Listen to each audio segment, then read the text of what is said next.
दिल्ली के मुख्यमंत्री अरविंद केजरीवाल के बारे में अब बात करते हैं हमारे आज की डिबेट नंबर 2 में कि एक बार फिर दिल्ली पुलिस को अपने अधीन करने की मांग आम आदमी पार्टी की दिल्ली की सरकार ने तेज की है।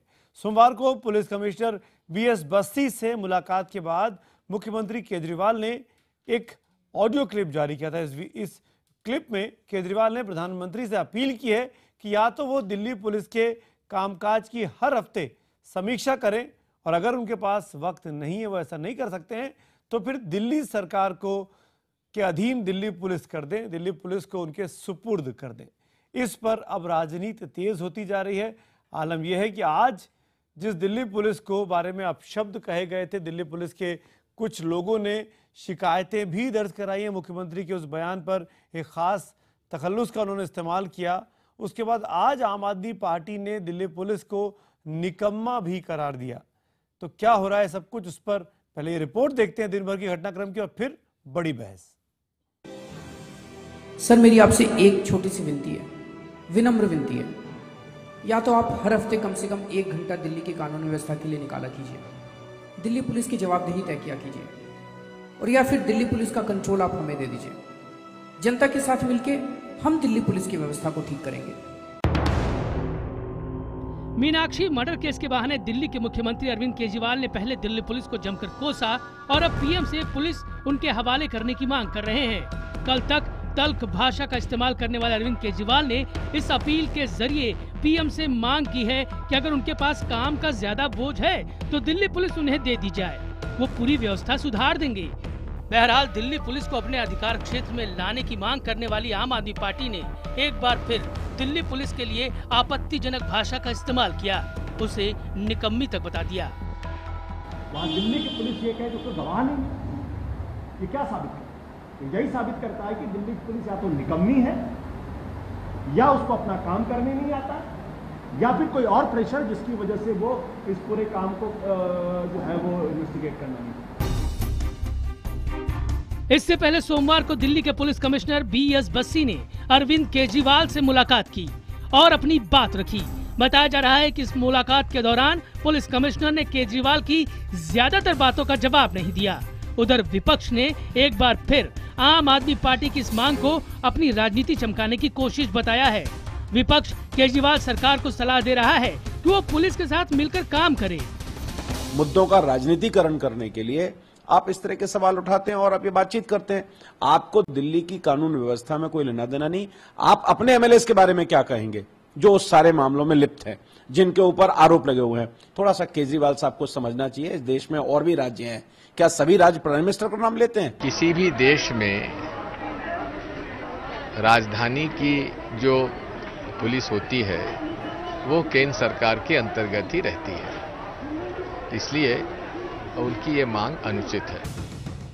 पुलिस वालों के लिए रह रहकर अब शब्दों और कड़ी भाषा का इस्तेमाल करने वाले दिल्ली के मुख्यमंत्री अरविंद केजरीवाल की पुलिस को दिल्ली सरकार के मातहत करने की मांग को केंद्र पहले ही ठुकरा चुका है। बीच में दिल्ली को पूर्ण राज्य का दर्जा देने की मांग के लिए सर्वे, व्यवहारिकता जांचना भी इसी तरह की कोशिश थी। Bureau report IBN 7।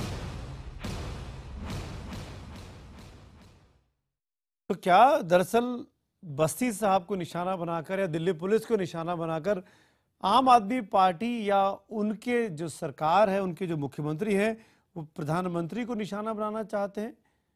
हम इसी मुद्दे पर बात करते हैं। मेरे साथ कुछ खास मेहमान जुड़ रहे हैं। हमारे साथ आम आदमी पार्टी के प्रवक्ता राघव चड्ढा मेरे साथ जुड़े हुए हैं। भारतीय जनता पार्टी का पक्ष रखने के लिए पार्टी के प्रवक्ता RP सिंह मेरे साथ हैं। रागिनी नायक कांग्रेस की नेता प्रवक्ता हमारे साथ जुड़ रही हैं, और BM चोपड़ा साहब मेरे साथ हैं जो कि दिल्ली पुलिस के वरिष्ठ अधिकारी रह चुके हैं, रिटायर्ड हैं आज की तारीख में। चोपड़ा साहब, मेरा पहला सवाल आप ही से। जब कोई कहे कि दिल्ली पुलिस को एक खास शब्द से पुकारे जिस पर आपत्ति हो, फिर उसके बाद निकम्मी कहे, ऐसे में क्या दिल्ली पुलिस के या पुलिस वालों का या पुलिस कर्मियों का, पुलिस अधिकारियों का मुराल क्या होगा? और ये बात सत्तारूढ़ पार्टी कहे। वैसे साहब, ये आपने ठीक कहा। मैं तो खुद हैरान हूँ कि माननीय मुख्यमंत्री जी ने एक ऐसे शब्द का इस्तेमाल किया, ना तो किसी डिक्शनरी में है, ना हिंदी में, ना इंग्लिश में है। मैंने इस पर आज काफ़ी खोज की, अपने आपस में अपने साथी से बात की, पर कहीं कोई इस शब्द का पता नहीं चला। और दूसरा निकम्मा कहा। मैं आपको ये बताना चाहता हूँ आपके टीवी चैनल से, Delhi police is a best force in the world. मैंने अमेरिका, ऑस्ट्रेलिया, लंदन कई जगह घुमा हूँ और कई जगह मैंने पुलिस से पर्सनल लेवल दौर बात की, उनकी वर्किंग भी देखी है, पर जो प्रोफेशनलिज्म हमारी दिल्ली पुलिस का है वो शायद किसी का नहीं है। लेकिन चोपड़ा साहब, आप ये तस्वीरें स्क्रीन पर देख रहे हैं, आज ही की तस्वीरें हैं। आनंद पर्वत थाने के बाहर आम आदमी पार्टी के कार्यकर्ता पहुंचे थे और देखिए वहां पुलिस ने क्या किया उनके साथ। यहां तक कि आम आदमी पार्टी के नेताओं को अब रिएक्शन मिल रहा है। संजय सिंह साहब ने बाकायदा ट्वीट कर कहा है कि दिल्ली पुलिस पर कटाक्ष किया है कि लाठीचार्ज को देखिए, महिलाओं की सुरक्षा में विफल मोदी पुलिस की कैसी बहादुरी दिखाई दे रही है। और आप देख रहे हैं कि पुलिस किस तरीके से वहां पे मौजूद जो प्रदर्शनकारी थे उनको हटा रही है जबरदस्ती। देखिए इन तस्वीरों में। फिर आप कैसे कह सकते हैं कि दिल्ली पुलिस सबसे अच्छी है?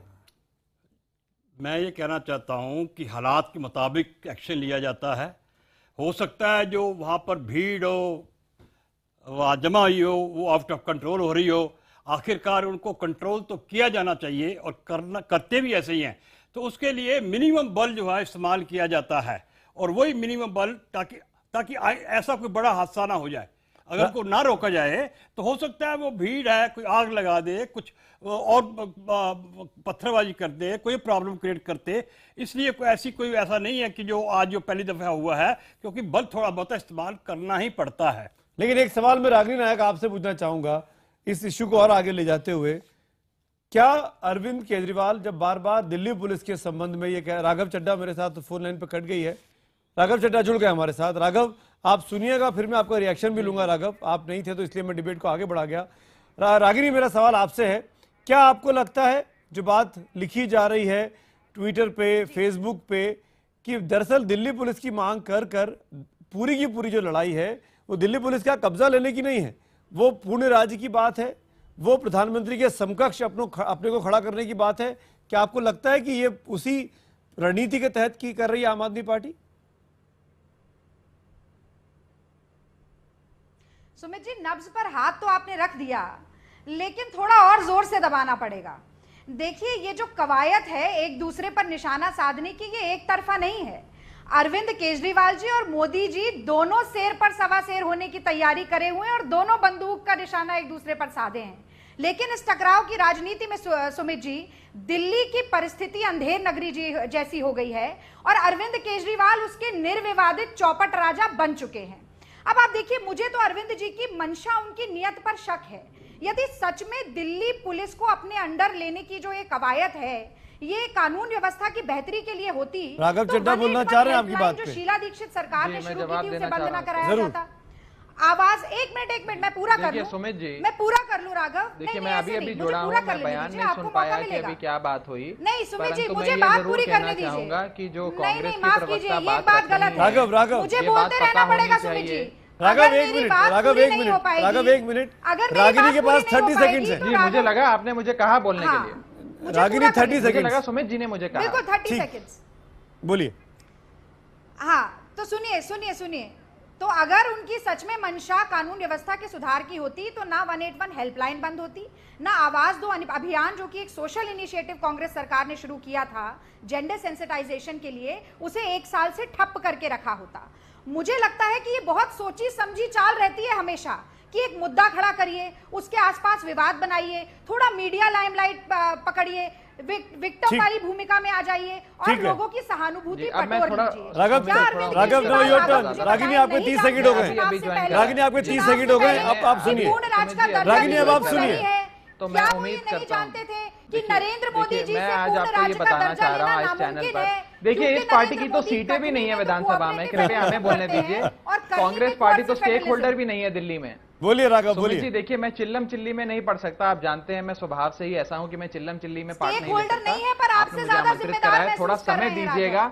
मैं 3-4 चीजें आपके समक्ष ये रखना चाहूंगा और आपके दर्शकों के समक्ष। पहली चीज कि कांग्रेस पार्टी पे तो मैं टिप्पणी ही नहीं करना चाहता, ना उनकी सीटें हैं। शीला दीक्षित जी कह रही हैं कि दिल्ली पुलिस को दिल्ली सरकार के अंतर्गत आना चाहिए, उनके प्रवक्ता कुछ कह रहे हैं। तो ये जो कॉन्ट्राडिक्शन है, इसको कांग्रेस पार्टी अपनी पार्टी में ही सुलझाए। मैं आज एक गंभीर मुद्दे पे बात करना चाहता हूं, वो बात है महिला सुरक्षा की। दो बातें रखना चाहता हूं। पहली चीज, जो अभी केस है मीनाक्षी मर्डर केस, जो आपके चैनल ने भी हाईलाइट हुआ, जो तमाम मीडिया ने हाईलाइट करा, उससे यह साफ निकल कर आता है कि एक महिला को, 19 साल की महिला को दिन दहाड़े 35 बारी 2 लड़के चाकू से स्टैब करके मार देते हैं। महिला और उनकी मदर ये कहती हैं कि वे पिछले 2 साल से कंप्लेंट लिखवा रही हैं, पुलिस कॉग्निजेंस नहीं ले रही है, रिटर्न में दे रही हैं, वर्बली दे रही हैं। और यदि आज मैं आपको कुछ तथ्य आपके समक्ष रखूं जो हमने सुबह प्रेस कॉन्फ्रेंस में भी रखे, ये साफ साफ दिखता है कि पुलिस सिस्टमैटिकली इस केस को वीकन कर रही है, कमजोर कर रही है। चाहे वो एफआईआर में अक्यूज का नाम ना लिखना हो,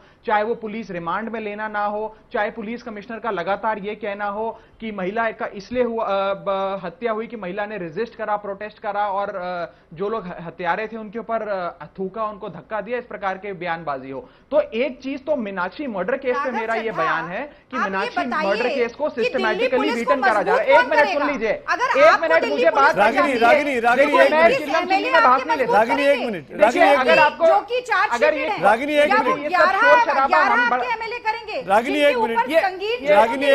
रागिनी एक मिनट, अभी आरपी सिंह भी बैठे हुए हैं, उनकी बारी आएगी इसके बाद। अच्छी राजनीति नहीं करना चाहता और ना इस चिल्लम चिल्ली में पढ़ सकता हूं। कांग्रेस पार्टी यही करती थी। देखिए, दूसरी चीज मैं आपके समक्ष ये रखना चाह रहा हूं, और बिल्कुल भी एपॉलिटिकल बात रख रहा हूं सुमित जी। मैं सिर्फ इतना ये कह रहा हूं कि संविधान के अनुच्छेद 239AA ये कहता है कि दिल्ली का लॉ एंड ऑर्डर और दिल्ली पुलिस केंद्र सरकार के अधीन है। केंद्र सरकार में प्रधानमंत्री नरेंद्र मोदी जी के अधीन है। मैं वहीं नहीं आ गया, मैं एक बहुत गंभीर बात रख रहा हूं। मैं तो दरख्वास्त कर रहा हूं एक दिल्ली का नागरिक होते हुए कि लॉ एंड ऑर्डर सिचुएशन शर्मरा गई है, चाहे वो नेशनल क्राइम रिकॉर्ड ब्यूरो के फिगर हो, चाहे वो दिल्ली से फिगर हो। सुन लीजिए, मुझे कंप्लीट करने दीजिए, थोड़ा सुनने का हौसला रखिए। चाहे वो नेशनल क्राइम रिकॉर्ड ब्यूरो के फिगर्स हों, चाहे वो दिल्ली पुलिस के फिगर्स हों, वो ये बताते हैं कि दिल्ली में कानून व्यवस्था चरमरा गई है। इसलिए यदि प्रधानमंत्री जी दिन में, हफ्ते में, अब आप मुझे बताइए राघव चड्ढा, एक चीज का जवाब। राघव चड्ढा, मेरा सवाल आप ही से, आरपी सिंह मैं आपको बताता हूं, और यदि प्रधानमंत्री जी 1 घंटा नहीं दे पा रहे हैं, राघव चड्ढा, आप एक बड़ी पार्टी के बड़े नेता हैं, आप जिम्मेदारीपूर्ण बात आप कर रहे हैं। दिल्ली पुलिस गृह मंत्रालय के अंदर में आती है, प्रधानमंत्री के अंदर में आती है? नहीं, देखिए, दिल्ली पुलिस आर्टिकल 239AA तो ये कहता है कि दिल्ली पुलिस लेफ्टिनेंट गवर्नर और होम मिनिस्ट्री के अंतर्गत आती है, परंतु फिर आपके निशाने पर मोदी जी क्यों हैं? हर चीज में आप प्रधानमंत्री का नाम क्यों ले रहे हैं? नरेंद्र मोदी, आप राजनाथ सिंह का नाम क्यों ले रहे हैं? सीधे तौर पे चला रहे हैं। देखिए, मैं आपको बता देता हूं, यदि आज आप एक चीज नरेंद्र मोदी कानून ये कहता है, दिल्ली की सरकार को, दिल्ली को, पुलिस को चला रहे हैं सारा कामकाज छोड़ के। आरपी सिंह साहब जवाब देना चाहेंगे? मैं आपको जवाब दे रहा हूं। राघव चड्ढा साहब, नहीं, दिक्कत ये है, नहीं चला पा रहे। सुन लीजिए राघव चड्ढा, रागिनी एक मिनट, आरपी सिंह सुनिए, अब एक बात, रागिनी एक मिनट, आरपी सिंह, राघव चड्ढा, दिक्कत ये है, आपने ये सारा हल्ला इसलिए करना शुरू किया क्योंकि आपके विधायकों की लंबी लाइन कतार लगी है, जिनके खिलाफ मुकदमे होने और जिन्होंने जेल में जाना है तय है, ये जिनके खिलाफ कानून की कार्रवाई तय है। हंसी मत आप, अरे एक मिनट सुनिए, आपने बोला, मैं बोला क्या? यही दिक्कत है आपके साथ। आप अभी तक एनजीओ मोड से सरकार के मोड में नहीं आए। आप ये कहकर सरकार में आए थे हम डिलीवर करेंगे। आज भी आप अनार्किस्ट हैं जैसे थे, हमारी डिलीवरी हो रही है। बिल्कुल आप अनार्किस्ट हैं जैसे आप अनार्किस्ट थे। आज भी आप एनजीओ मोड में सरकार में चला रहे हैं। सरकार की चलती है, एनजीओ मोड में नहीं चलती। और ये आप टीवी चैनल पर साबित कर रहे हैं। जब आप बोल रहे थे मैं नहीं बोल रहा, जब आप बोल रहे थे ये आप साबित कर रहे हैं कि राघव चड्ढा आप पार्टी वाले अनार्किस्ट हैं, उनका स्टेट पार्टी नार्क होता है। और जहां तक मैं आपसे सीधा प्रश्न पूछता हूं, आपको 526 करोड़ रुपए अपने विज्ञापन में खर्च की जगह अगर आपने 15 लाख कैमरे लगाए होते दिल्ली के अंदर, तो आज ये मीनाक्षी बच गई होती। अगर आपने अपने विधायकों को होता, हमारे यहाँ जितने अंधेरे वाले क्षेत्र हैं वहां पर हम लाइट लगाएंगे और हम 15 लाख कैमरे लगाते लगाकर, तो आज ये मीनाक्षी बहन बच गई होती और आप ये राजनीति ना कर पाते थे। क्योंकि आपको सिर्फ कोरी राजनीति करनी है दिल्ली के अंदर, आपको डिलीवर नहीं करना, आपको दिल्ली की जनता को सुख नहीं देना, आप लोगों को ये सब तो दिखता नहीं है। पूरी करने के मीनाक्षी लिए मर्डर केस में आप लोग अगले चुनाव की तैयारी करने के लिए आपके आशुतोष ने खुद एक चैनल पे कहा कि हम कॉन्फ्रेंस के माध्यम से अपनी राजनीतिक रोटी पकाएंगे, हम अपनी राजनीतिक कॉम्पिटिशन के माध्यम से कर अगली बार प्रधानमंत्री पद की तैयारी करेंगे। आपको असल में राजनीति करने का तरीका आपका ये है, और इसलिए अब दिल्ली के पूरे संविधान को, पूरे सिस्टम को साथ पे लगाकर आप सिर्फ अपनी राजनीतिक मेरा अगला सवाल चोपड़ा जी से, सुमित जी। मेरा अगला सवाल चोपड़ा जी से, काफी देर से सुन रहे हैं, न्यूट्रल वॉइस है हमारे बीच में। आऊंगा राघव आपके पास, राघव रागिनी में आऊंगा, रागिनी में आऊंगा, आप में आऊंगा। एक सेकंड चोपड़ा साहब, आप तो दिल्ली पुलिस में काम कर चुके हैं, क्या ये नहीं हो सकता कि जिस गृह मंत्रालय को दिल्ली पुलिस के कमिश्नर रिपोर्ट करते हैं वो मुख्यमंत्री के कंसर्न्स को, दिल्ली की सरकार के कंसर्न्स को भी साथ लेकर चलें? जैसा कि राघव चोपड़ा साहब कह रहे हैं कि दिल्ली पुलिस काम ही नहीं कर रही थी मीनाक्षी मर्डर केस के मामले में 2 साल से। जी, ये बिल्कुल गलत बात है कि दिल्ली पुलिस जो है वो मुख्यमंत्री को सपोर्ट नहीं करती या उनको नहीं करती। दिल्ली पुलिस का एक इंडिपेंडेंट एजेंसी है और वो मुख्यमंत्री हो चाहे केंद्रीय सरकार हो, वो उनके साथ मिलकर चलते हैं, क्योंकि दिल्ली पुलिस को लॉ एंड ऑर्डर मेंटेन करना है और उनको पार्टीबाजी भी नहीं पढ़ना है। और ये कहना बिल्कुल अनुचित होगा, ये मेरे ख्याल है इस पर राजनीति बहुत ज्यादा की जा रही है। और जो कौन कर रहा है राजनीति?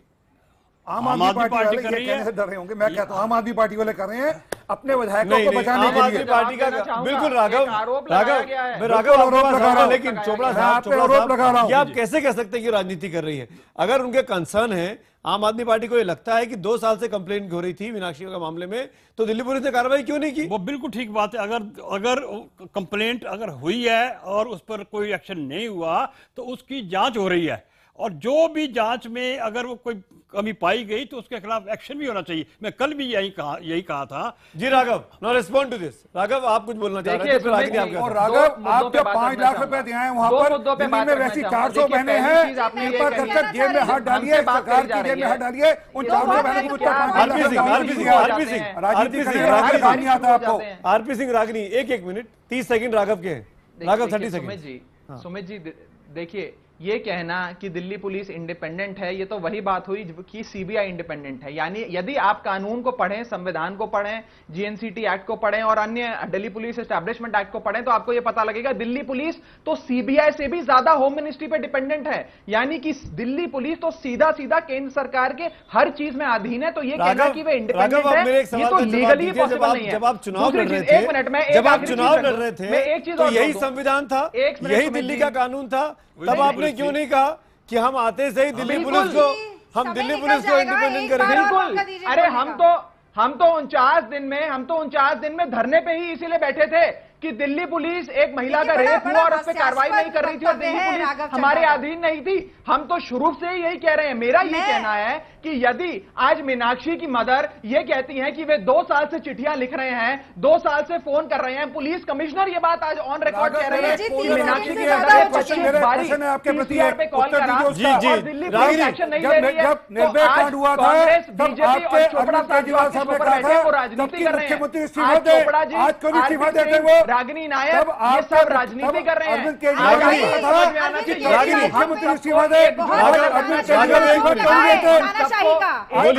महिला सुरक्षा और महिला केजरीवाल जी की छवि सुधरेगी ना आपकी? आप ये बताइए कि दिल्ली पुलिस अगर आपके कंट्रोल में होती तो क्या आज जितेंद्र तोमर जेल में होते?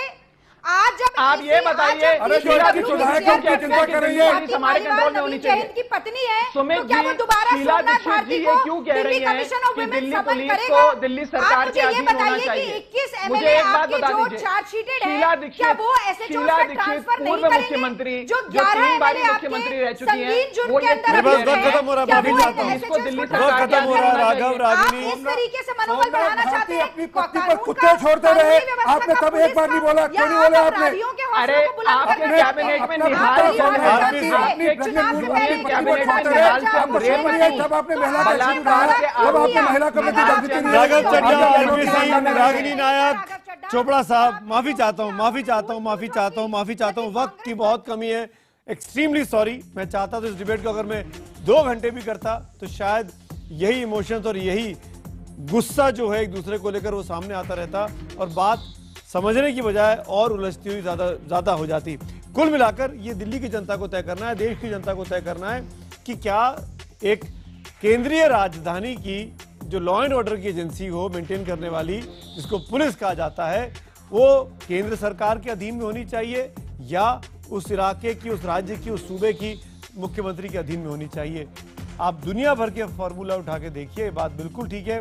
हर बड़े शहर में, हर बड़े देश की बड़ी राजधानी में पुलिस जो होती है वो डायरेक्टली सीधे तौर पर वहाँ की संसद को, वहाँ की पार्लियामेंट को, वहाँ के प्रधानमंत्री को या वहाँ के जो भी शासनाध्यक्ष है उसको रिपोर्ट करती है। ऐसे में ये बहस कितनी वाजिब है, कितनी मुनासिब है, इस पर गौर करने की जरूरत है।